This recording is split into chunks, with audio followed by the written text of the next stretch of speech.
দমানোর মতো কোনো প্রযুক্তি বিশ্বের সামনে তুলে ধরতে পারছে না মার্কিন যুক্তরাষ্ট্র। সেটা ডোনাল্ড ট্রাম্পের সাম্প্রতিক কর্মকাণ্ডেই স্পষ্ট।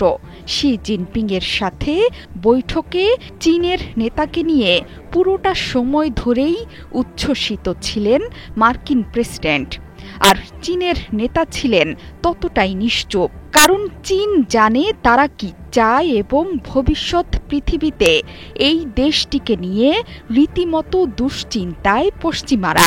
চীন রাশিয়াকে মোকাবেলা করতে পরমাণু অস্ত্র পরীক্ষার মতো ভয়াবহ সিদ্ধান্ত নিতেও বাধ্য হয়েছেন মার্কিন প্রেসিডেন্ট। এবার চীন নিয়ে আসছে এমন এক যুদ্ধ বিমান যা নিয়ে চোখ কপালে তুলছে পশ্চিমারা। রীতিমতো ঝড় উঠেছে প্রতিরক্ষা শিল্পে। স্কিন শুষ্ক রুক্ষ হয়ে যাবে বলে কি বাইরে যাবে না? জাস্ট 1 2 3 4 করো, স্কিনটাকে রিভাইভ করো। শত্রুর রাডারকে ফাঁকি দেয়ার স্টেলথ প্রযুক্তির রাজা যুক্তরাষ্ট্র হলেও এই স্থান দখলে মরিয়া হয়ে উঠেছে বেইজিং। দুর্বার গতিতে এগিয়ে চলছে চীনা স্টেলথ বিমান প্রযুক্তি। চীনও ব্যস্ত ষষ্ঠ প্রজন্মের স্টেলথ যুদ্ধ বিমান তৈরিতে। এমন দুটো প্রকল্প আছে চীনের হাতে, এর মধ্যে একটি J-36। সম্প্রতি এই বিমানের নতুন প্রোটোটাইপ ডানা মেলেছে চীনের আকাশে। চীনের এই যুদ্ধ বিমানের আকাশে ডানা মেলার পর এটা স্পষ্ট যে যুক্তরাষ্ট্রকে পেছনে ফেলতে মরিয়া শি জিনপিং। গেল মাসে চীনের সামাজিক মাধ্যমেও ছড়িয়ে পড়ে কয়েকটি ছবি। এসব ছবিতে দেখা গেছে চীনের বৃহদাকৃতির 3 ইঞ্জিন বিশিষ্ট স্টেলথ যুদ্ধ বিমান। এই যুদ্ধ বিমানের নাম J-36 বলা হচ্ছে। পরীক্ষামূলক উড্ডয়ন করেছে চেংদুর সামরিক শিল্পাঞ্চলের কাছে। গত বছরের ডিসেম্বরে প্রথম সংস্করণ প্রকাশ্যে আসার মাত্র 10 মাস পর দ্বিতীয় সংস্করণের উন্নয়ন রীতিমতো বিস্ময়ের।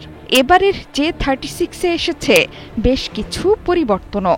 থাকছে নতুন এয়ার ইনটেক ডিজাইন, পূর্ণ নকশাকৃত ল্যান্ডিং গিয়ার এবং নতুন এক্সস্ট লেআউট। তবে আগের সংস্করণের ডেল্টা আকৃতির ডানা ও 2 জন পাইলটের বসার মতো সাইড বাই সাইড ককপিট নকশা এবারও অক্ষত। দ্রুতগতিতে ষষ্ঠ প্রজন্মের যুদ্ধবিমান তৈরিতে চীনের এগিয়ে চলা রীতিমতো ঝড় তুলেছে সমরাস্ত্র শিল্পে। বর্তমানে যুক্তরাষ্ট্র, চীন আর রাশিয়ার হাতে সর্বাধুনিক পঞ্চম প্রজন্মের যুদ্ধবিমান। এর মধ্যেই ষষ্ঠ প্রজন্মের যুদ্ধবিমান তৈরির উদ্যোগ নিয়েছে চীন আর যুক্তরাষ্ট্র।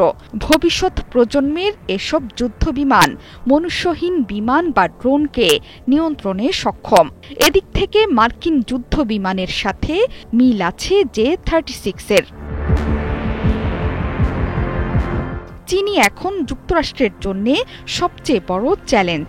বিভিন্ন হিসেবে দেখা গেছে ওয়াশিংটনের কাছে বর্তমানে 185টি F-22 ও 400টি F-35 থাকলেও চীনের হাতে আছে 300-র বেশি J-20।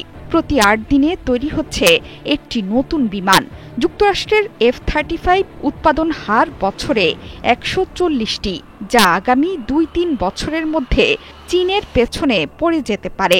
চীন ভবিষ্যৎ প্রজন্মের যুদ্ধ বিমান তৈরির গতি আরও বাড়িয়ে দিলে আসছে প্রজন্মে পশ্চিমাদের পেছনে ফেলবে এশিয়া, আর এর মাধ্যমে দ্বিতীয় বিশ্বযুদ্ধের পর প্রথমবারের মতো আকাশে আধিপত্য হারাবে মার্কিন যুক্তরাষ্ট্র।